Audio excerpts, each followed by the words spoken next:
আসসালামাইকুম। আল্লাহ তাআলা সীমা লঙ্ঘনকারীকে একদমই পছন্দ করেন না। আর যুগ যুগান্তর থেকে প্রমাণিত হয়ে আসছে যে সীমা লঙ্ঘনকারী কীভাবে ধ্বংস হয়ে গিয়েছে। হ্যাঁ, আপনি যত করবেন তার ফল আপনাকে ভোগ করতেই হবে। অতিরিক্ত কোনো কিছুই ভালো নয়। এবার ডিবি হারুনকে বদলি করানো হয়েছে। হ্যাঁ, ডিবি প্রধান হারুন সাহেবকে এবার বদলি করা হয়েছে। তাকে ডিএমপির অতিরিক্ত পুলিশ কমিশনার হিসাবে সেখানে নিয়োগ দেওয়া হয়েছে। এর আগে ৬ সমন্বয়ককে সে আটক করে খাওয়ায় এবং কি তাদের কাছ থেকে একটি ভিডিও বার্তা জবানবন্দি নেয়। এ নিয়ে হাইকোর্ট বলেছেন যে আপনি কি জাতির সাথে মশকারি করছেন? জাতির সাথে মশকারি করবেন না। এর আগে কিন্তু ডিবি হারুনের অতীতে অনেক বিষয় নিয়ে বিতর্কের সৃষ্টি হয়েছে। তো যাই হোক, সেগুলো আপনারা মোটামুটি সকলেই জানেন, সেগুলো আর নাই বা বললাম। বর্তমান ইস্যু নিয়ে কথা বলি। কোটা বৈষম্য বিরোধী ছাত্র আন্দোলন চলছে।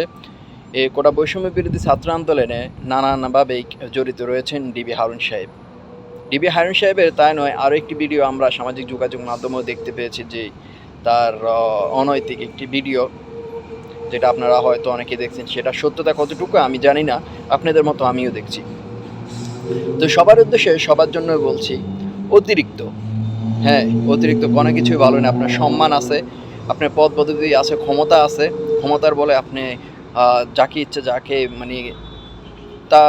তাচ্ছিন্ন আপনি করে ফেলবেন, যেভাবে খুশি আপনি করবেন, তা কিন্তু নয়। আল্লাহ তাআলা ছাড় দেয় কিন্তু ছেড়ে দেয় না।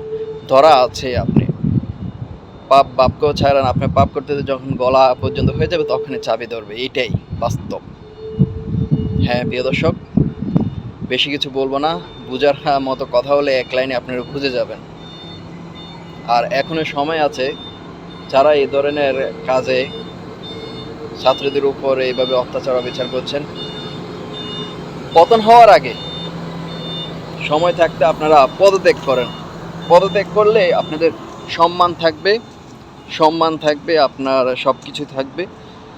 আমরা দেখতে পেয়েছি পুলিশ কয়েকজন ভাইও ইতিমধ্যে ফেসবুকে স্ট্যাটাস দিয়েছেন যে চাকরি ছেড়ে দিয়েছেন।